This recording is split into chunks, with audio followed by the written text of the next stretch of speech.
Hi అండి, నమస్తే. నేను మీ Devi. Welcome back to our channel TT world life. So friends, ఈరోజు మన ఛానల్లో ఎంతో టేస్టీగా ఉండే టమాటో బాత్ని చాలా సింపుల్గా ఎలా చేయాలో చూపించడానికి అయితే మేము ముందుకు వచ్చేసానండి.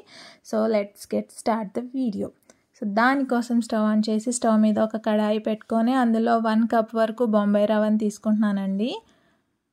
సో మనం ఉప్మాకి యూస్ చేస్తాం కదండి, ఆ రవ్వ 1 కప్ వరకు తీసుకొని దీని నుంచి మంచి అరోమా వచ్చేంత వరకు ఒక 5 to 6 మినిట్స్ ఈ విధంగా కలుపుకుంటూ కొంచెం కలర్ చేంజ్ అయ్యి మంచి అరోమా వచ్చేంత వరకు ఫ్రై చేసి ఒక ప్లేట్లోకి తీసుకుని ఈ విధంగా పక్కన ఉంచేసుకుందామండి. తర్వాత అదే ప్యాన్లో 1 to 2 టేబుల్ స్పూన్ వరకు ఆయిల్ తీసుకుంటున్నానండి. నేను ఈ విధంగా 1 to 2 టేబుల్ స్పూన్ వరకు ఆయిల్ తీసుకొని ఆయిల్ హీట్ అయ్యాక ఇందులో పోపు వేసుకుందామండి. శనగపప్పు, మినపప్పు, జీలకర్ర, ఆవాలు ఇవన్నీ వేసుకొని మన పోపు అనేది దోరగా అయ్యేంత వరకు ఫ్రై చేసుకోవాలండి. ఫ్లేమ్ని లో ఫ్లేమ్లో పెట్టుకొని ఫ్రై చేసుకోవాలండి. హై ఫ్లేమ్లో పెడేస్తే మన పోపు అనేది మాడిపోతుంది. సో ఇవి కొంచెం దోరగా వేగాక ఇందులో జీడిపప్పు యాడ్ చేస్తున్నానండి. మీరు కావాలంటే పీనట్స్ కూడా యాడ్ చేసుకోవచ్చు, బట్ నేను జీడిపప్పు మాత్రమే యాడ్ చేస్తున్నాను. సో మన జీడిపప్పును కూడా మంచిగా ఫ్రై చేసుకున్నాక ఇందులో సన్నగా తరిగి పెట్టుకున్న అల్లం అండ్ సన్నగా తరిగి పెట్టుకున్న పచ్చిమిర్చిని కూడా యాడ్ చేసి వీటిని కూడా ఒక 2 మినిట్స్ వరకు కుక్ చేసుకోవాలండి. ఈ విధంగా కలుపుకుంటూ వీటిని కూడా 2 నిమిషాలు ఫ్రై చేసుకొని ఇందులో సన్నగా తరిగి పెట్టుకున్న ఆనియన్ అండి, ఒక మీడియం సైజు ఆనియన్ తీసుకొని ఈ విధంగా చక్కగా చిన్నగా తరిగేసుకున్నాను. అవి ఒక 1 కప్ వరకు తీసుకొని యాడ్ చేసేసి వీటిని కూడా మంచి మన ఆనియన్ పీసెస్ అనేవి సాఫ్ట్గా అయ్యేంత వరకు ఫ్రై చేసుకోవాలండి. ఈ విధంగా కలుపుకుంటూ వీడియోలో చూపించిన విధంగా చక్కగా ఇలా సాఫ్ట్ అయ్యేంత వరకు కలుపుకొని దీంట్లో మెయిన్ ఇంగ్రీడియంట్ అయిన టమాటోస్ని కూడా చిన్నగా తరుక్కొని యాడ్ చేసుకుంటున్నానండి. నేను పుల్లటివి 2 టమాటోస్ అయితే తీసుకున్నాను.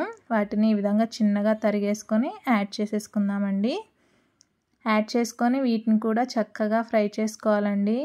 మన టమాటోస్ కూడా సాఫ్ట్గా అయ్యేంత వరకు ఈ విధంగా కలుపుకుంటూ లిడ్ క్లోజ్ చేసి మధ్యలో తిప్పుకుంటూ ఒక 5 మినిట్స్ కుక్ చేసుకోవాలండి.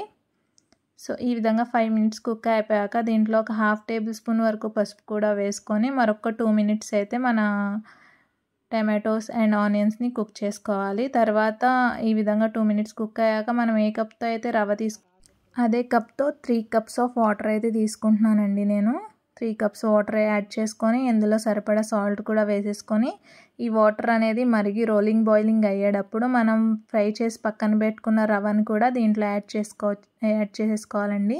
మనం తిప్పాల్సిన అవసరం కూడా లేదండి, బికాజ్ లమ్స్ పడుతుందనే భయం లేదు, ఎందుకంటే మనం ఫ్రై చేసుకున్నాం కాబట్టి ఈ విధంగా ఒకేసారి యాడ్ చేసేసుకొని తర్వాత ఈ విధంగా గడ్డతో తిప్పేసుకుంటే సరిపోతుందండి.